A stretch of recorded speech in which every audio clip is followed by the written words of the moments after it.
This is not hyperbole.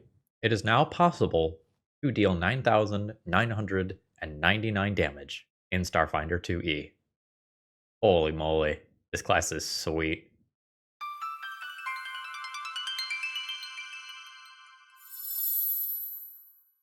Hello folks, Phil Gallagher, aka Thraben, you here for another Starfinder 2nd edition video. And this video is going to be the last in my big content push for the release of Starfinder 2E. So welcome to my Witchwarper guide. Starfinder 2E is Pathfinder 2E compatible, and boy do I love what I am seeing here. I have released 7 videos in a row on this content, and I will be releasing more Starfinder 2E content in the future. And this is where I'm going to ask for some feedback. What do you want? What are you as a viewer interested in? Are you interested in discussions of weapons? Are you interested in discussions of spells? Are you interested in the archetypes for these classes? Really get down in there in the comments, give me some good constructive feedback, and let me know what you are wanting to see from my content. And if you want to financially support this content and make it make sense for me to really keep pushing on this content, that would be great. Subscribe to the channel, and if you're in the financial position to do so, a YouTube membership is a great way to financially support my content for just a few dollars a month, and you get early access to all these sweet videos that I am making. So, we're going to cover what is the Witchwarper and why you should play one, and then we are going to do a subclass breakdown. The Witchwarpers kind of have 2 different subclasses that they are taking, although one of them is more impactful than the other, and then we are going to go into the notable feats and best feats for this class. So, without further ado, let's go ahead and jump right into it. So right off the bat, the Witchwarper is going to be another powerful spellcaster. This one can be charisma or intelligence based and has a solid 8 HP per level. The remainder of its primary features here are nothing to write home about. You're expert in 1 save. You've got an okay number of skill trainings that will turn into a very good number of skill trainings if you are actually using int as your key ability score. You have light armor, but it's not the stuff on this screen that is perhaps going to be exciting as far as the Witchwarper's class chassis go. And we're going to jump out of order for a minute to kind of make this make sense. The big thing that your class gives you is something called a quantum field that you are going to activate using the warp reality action. It is a single action that lets you activate your quantum field. It is a 20-foot burst, so a very sizable area, centered on a point you choose within 100 feet. While it is active, you can use actions that have the anchoring trait. More on that in just a second. And your quantum field is going to get different abilities based on what your subclass is, which we're going to call your paradox. And you are going to be able to selectively apply your quantum field to different creatures. And this is going to become relevant as you might have some beneficial or negative effects that you apply to creatures based on your subclass or other feats that you might take later. In good news, you also get a free action called Quantum Pulse that lets you warp reality as a free action when combat begins. So it's not like you kind of have an action tax, sort of like they did with the Barbarian Rage that used to be an action, and then you could do it for free at the beginning of combat. That has sort of preemptively happened with Witchwarper, which I like a lot. Now, you are going to end up getting a subclass called your Paradox, and your Paradox is going to give you some skill trainings as well as a focus spell and alter the effects of your quantum field. And you're going to get kind of a second subclass that we might call an anchor that is going to help you sustain your quantum field and give you benefits when you do so. Taking a quick look at the spells that are going to be at your disposal, this is also a 4 slots per spell level caster, which appears to be the norm moving forward. It used to be you got, 4 spells per level as a trait, or you had to jump through some hoops to get that 4th one. Nope, just outright 4 spell slots per level. Like, this is looking good in terms of class features here. At 3rd level, you get a very interesting reach spell variant that is kind of cracked, called Isolated Spell Matrix. If the next action you use is to cast a spell that has a range, increase the spell's range to 100 feet. Now, as a baseline, when I think of a spell's range, I think of them as 30, and if they're long distance, they have 60. And if they're really cool, they have 120. And occasionally you will get some sort of fireball type spell that goes up to something crazy like 500. But to have a spell shape available to you from level 3 that doesn't require you using a feat to get it is really strong. So that range just goes up to 100 feet. Now, admittedly, the spell only affects targets inside your quantum field, and the area of the spell doesn't extend beyond your quantum field. But this is very, very powerful to just get as a class feature you get for leveling up. Beyond that, you are also going to get a warp spell, which is a specific type of focus spell. And these are going to have the anchoring trait, which means that you can only use your warp spells while your quantum field is active, and when you use them, you automatically sustain your quantum field. And the warp spell you are going to get is going to come from your subclass, from your paradox.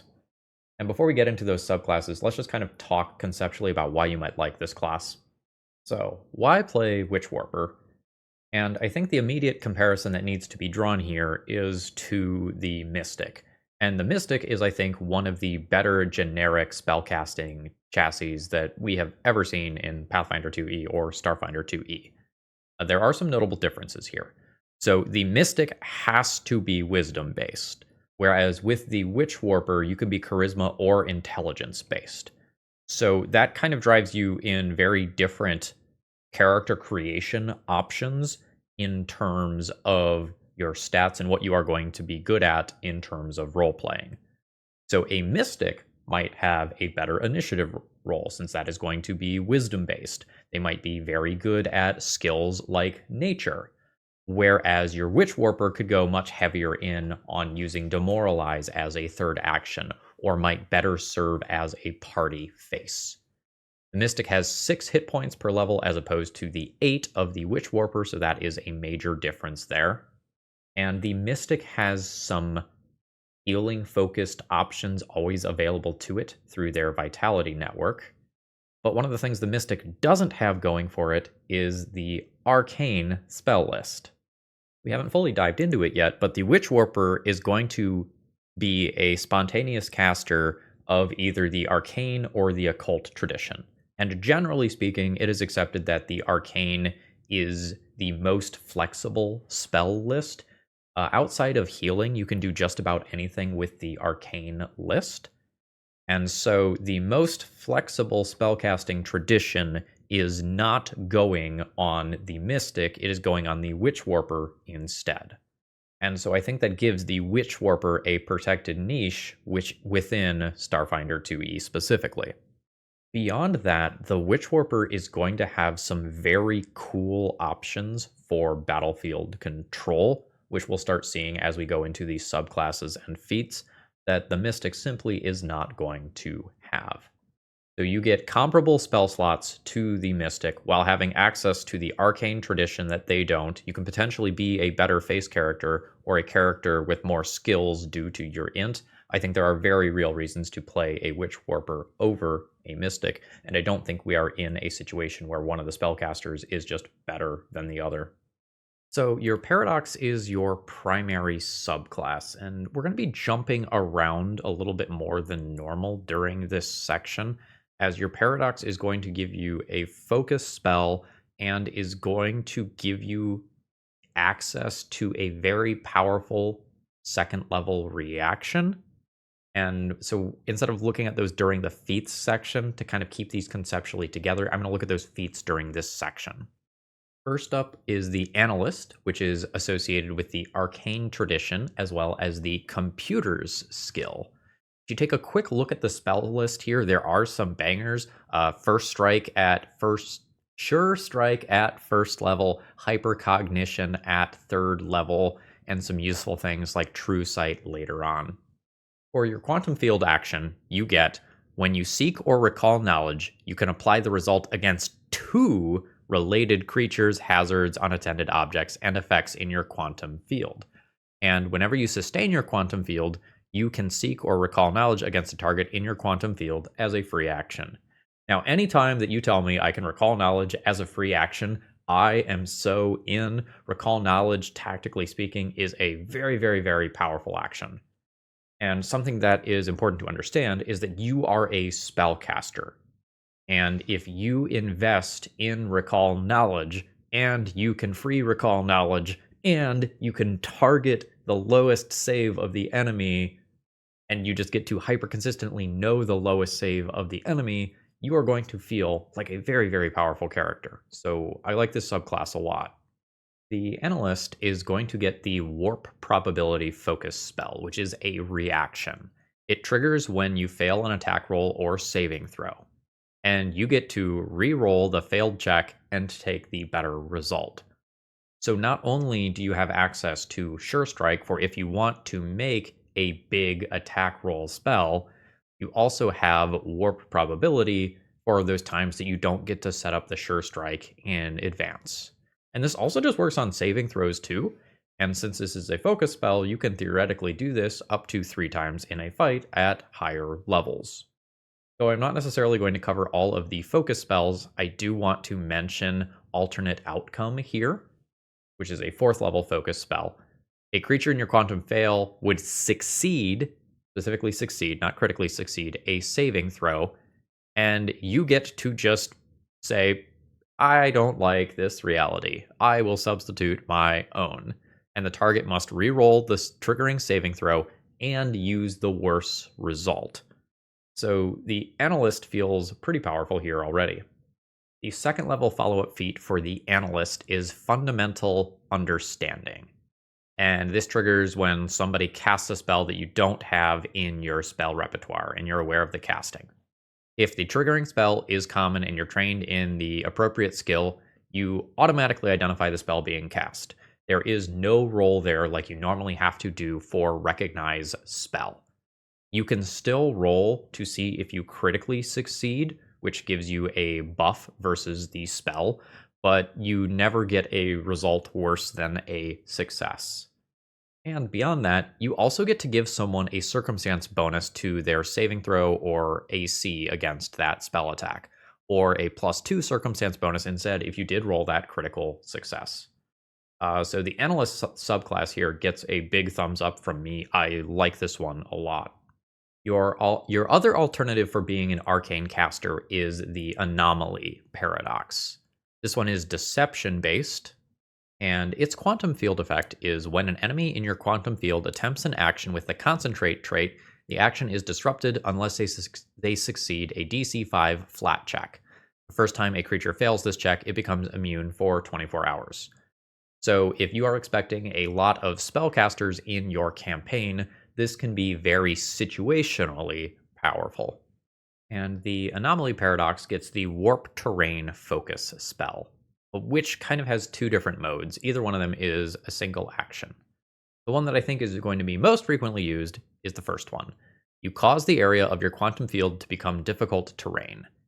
Now, the important part here is that you and your allies can move through the warp terrain normally and can take cover using its features.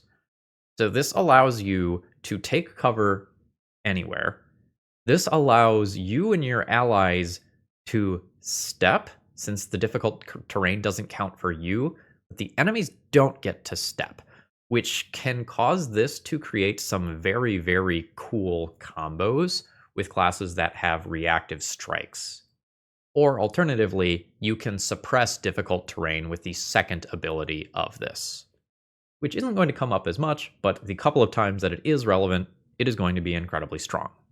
Its 2nd level reaction feat is quite powerful, Warp Wounds. So the trigger is an enemy damages you, and either an enemy or a willing ally is in your quantum field. So you gain resistance to all damage against the triggering attack equal to half of your level. And if it stopped there, that would already be good. but it doesn't.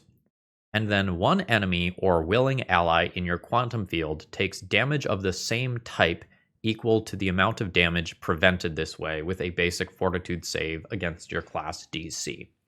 So this allows you to normally reflect some damage at an enemy, or on the off chance that there is no enemy in your quantum field, you can shrug off some damage with the resistance and then maybe throw that damage onto a healthier ally. So in terms of breaking this down, I think the Analyst is the generalist arcane Witchwarper, and I think the Anomaly is situationally better in specific parties. So if you don't know what to pick, I think Analyst is something that you are going to generically be very happy for with its like recall knowledge bonuses. But I think if you are planning your party together, the Anomaly can be very, very strong. And Warp Wounds is a great generic reaction. It does not use a focus point or anything, so that is going to be repeatable, which is really strong. Now we're going to go ahead and move on to our first occult caster version, and this is the Gap Influence Paradox, which gives you training in society. Your paradox spells are very much mentally focused here, with things like daze and confusion and warped mind. And the quantum field benefit is quite strong. You're concealed to creatures within your quantum field. Now, once they hit you, you lose that benefit until the start of your next turn, but this is going to mean that against a good portion of the enemies you fight, you just have a respectable chance to dodge the action without doing anything else here.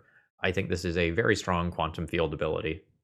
And your warp focus spell makes this even better. So this is a 120-foot range that triggers when an enemy targets you with a strike or a spell attack. So you make them attempt a will save. If they succeed, you become concealed against that creature's attack. If you were already concealed, say because of your quantum field, you instead become undetected, making it even harder for them to actually hit you. If they fail, the attack just straight up misses, and you are then undetected to the triggering creature for a round or until you use a hostile action. If they critically fail, you are undetected for that creature for an entire minute or until you use a hostile action. So if you feel like you are kind of squishy as a caster, the ability to repeatedly become concealed and undetected from level 1 is quite appealing. The gap-influenced paradox reaction is okay. It's a little more narrow. So you or an ally fail a save against a mental effect while within your quantum field. The target just re-rolls their saving throw against the triggering effect and must use a second result even if it is worse. This is still a fine feat, but I think this is less exciting than some of the other reaction options. And even less exciting than your reaction focus spell. The final subclass here is the Precog, which is the other occult tradition option and focuses on piloting. There's a lot of time-focused things going on here in terms of spell and flavor. And its quantum field ability has to do with movement. An enemy creature that uses a move action inside your quantum field takes a negative 5-foot speed penalty, status penalty to its speed during that action. And the inverse is true for your allies. They get a 5-foot speed status bonus during move actions used inside of the quantum field.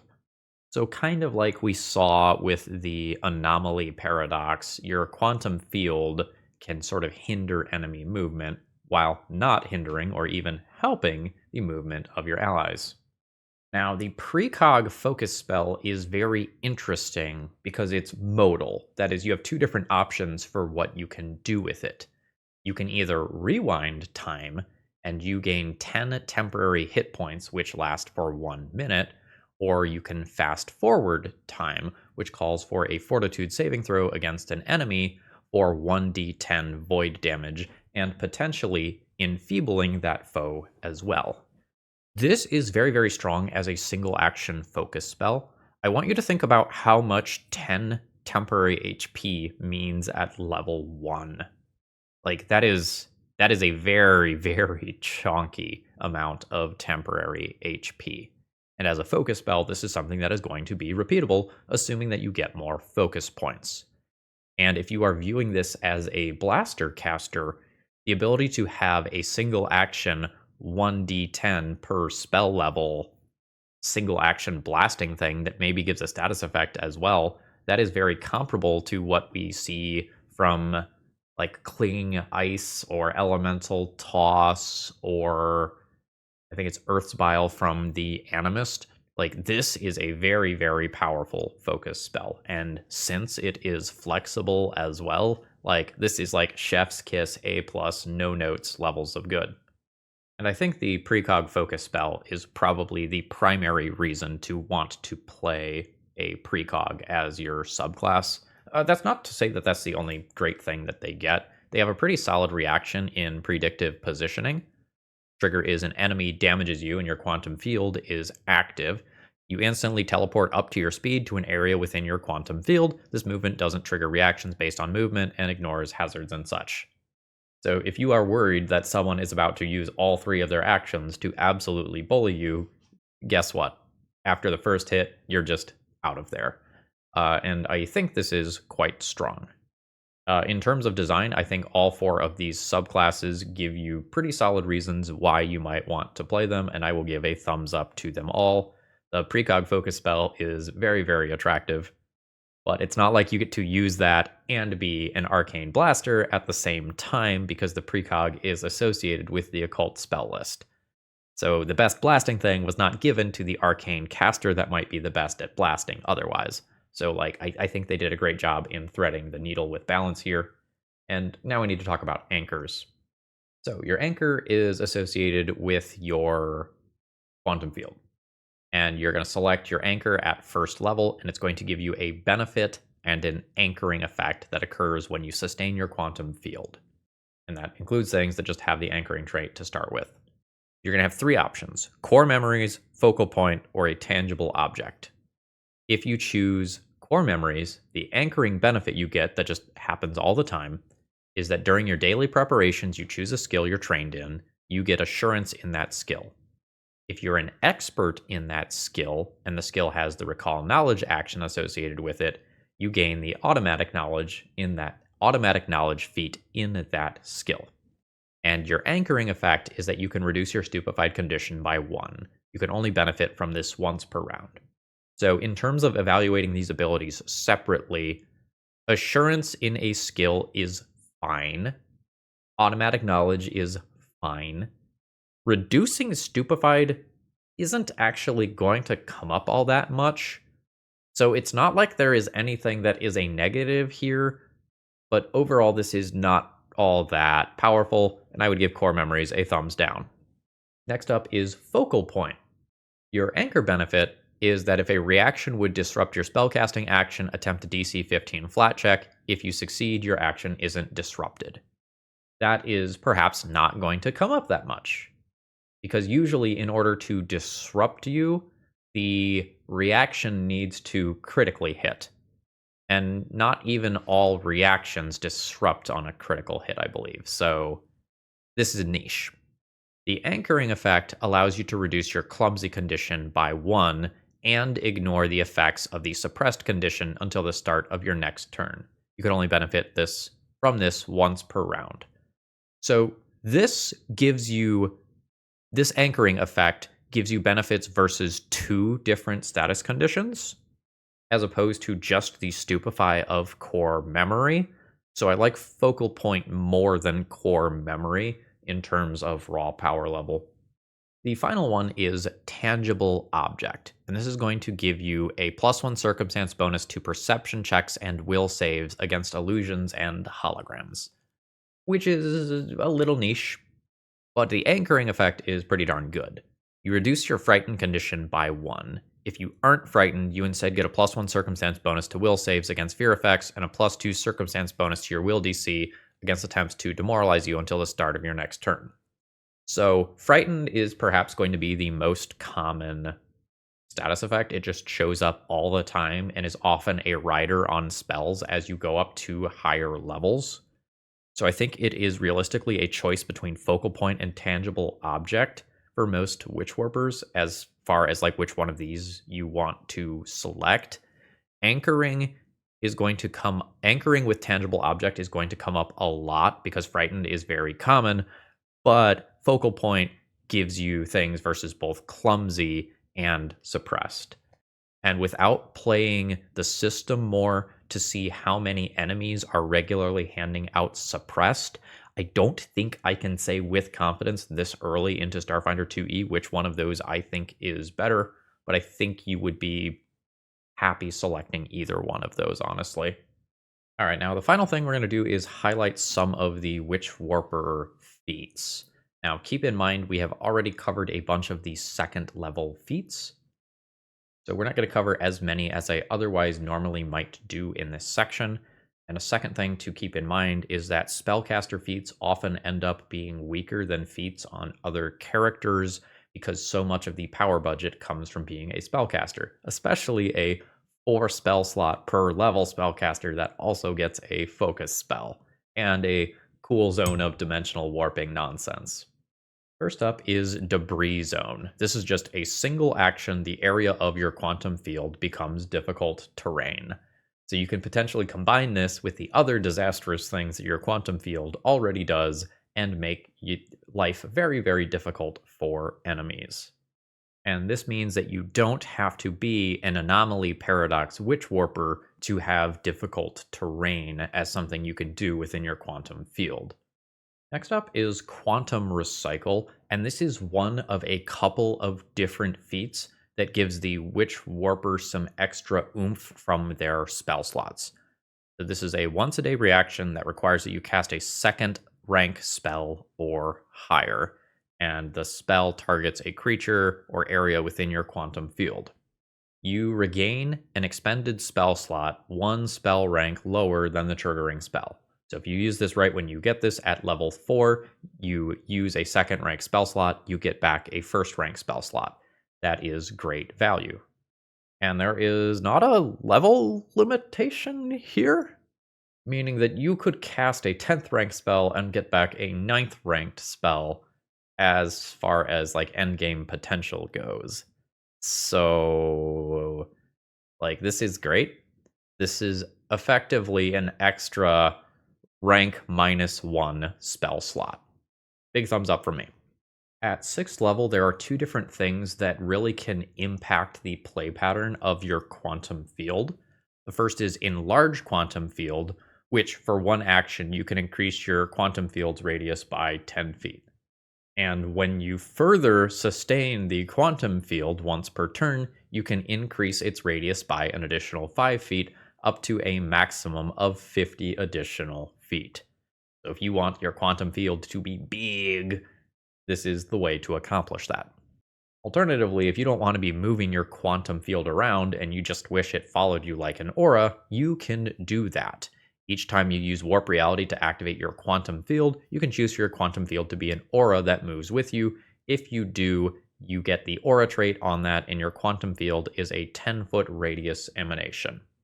There are probably very cool things to do with that quantum aura moving with you, but I think that's one of the things where I need to see the moving parts in action to properly evaluate this feat. At 8th level, you can do some things that further increase the potency of your quantum field. Danger Zone can add a little bit of damage to that, and I really do mean that. It is 1 damage to an enemy each time it enters a square. Now, you get to choose the damage type, which means you could potentially trigger weakness, in which case, like, ooh, that is juicy.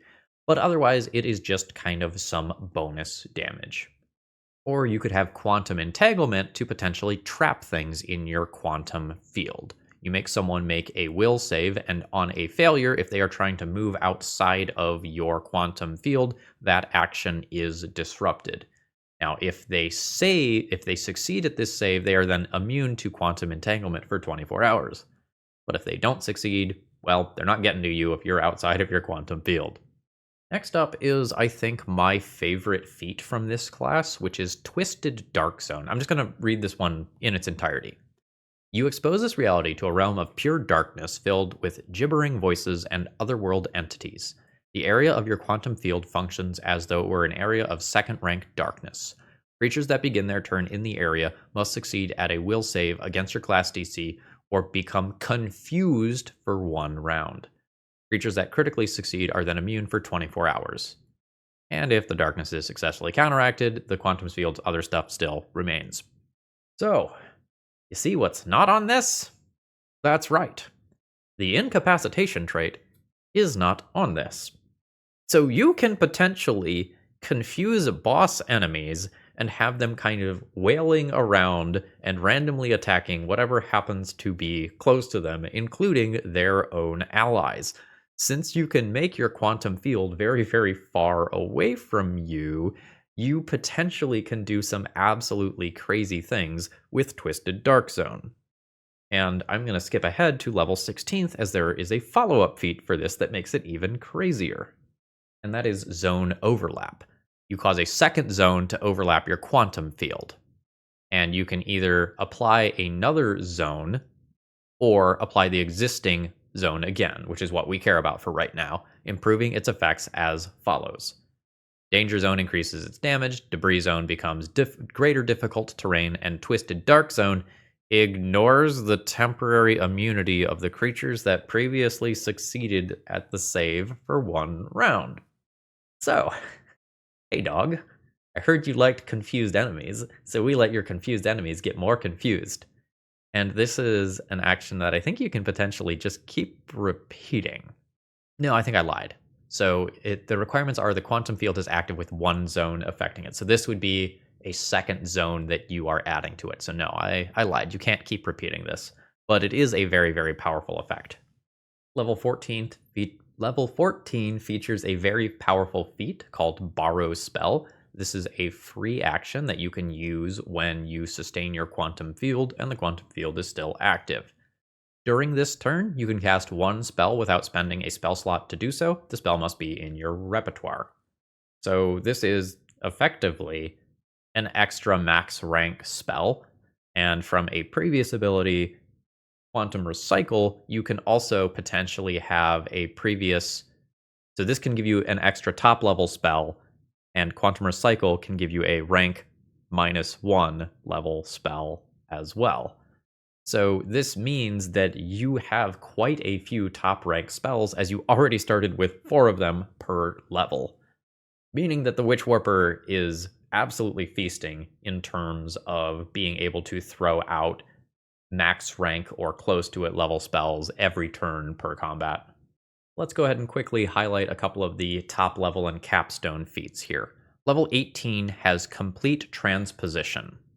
When you use the sustain action to move your quantum field, you can teleport any number of creatures within the quantum field's original area to squares of your choice in its new area. And you can also teleport all of their stuff with them, although they can attempt to negate that forced teleportation with a will save if they are unwilling. This can allow for some very, very interesting tactical movement, either by moving your entire party somewhere else or moving your enemies somewhere else or some combination thereof. And it doesn't look like it says anything about not being able to teleport them into hazards like some other teleportation type effects do. So you might be able to do some absolutely disgusting things with this that kind of have crazy possibilities if the enemies fail those will saves. This is an 18th level feat for a reason. Hey, and if you really just think the Witchwarper needed some more spell slots, you can take Infinite Magic instead at 18th level.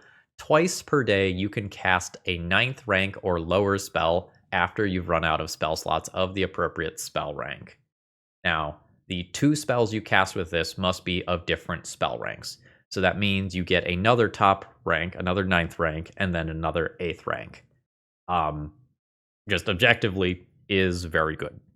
And at 20th level, we finally get to the most ridiculous feat in the game in terms of raw power level, in terms of raw damage that is possible, and that is Quantum Negation, which gives you the Quantum Negation Warp spell.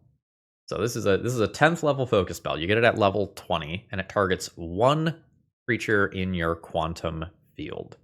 And the effects here are going to depend on the target's level, and if the creature is a low enough level, it will purely cease to exist if it fails.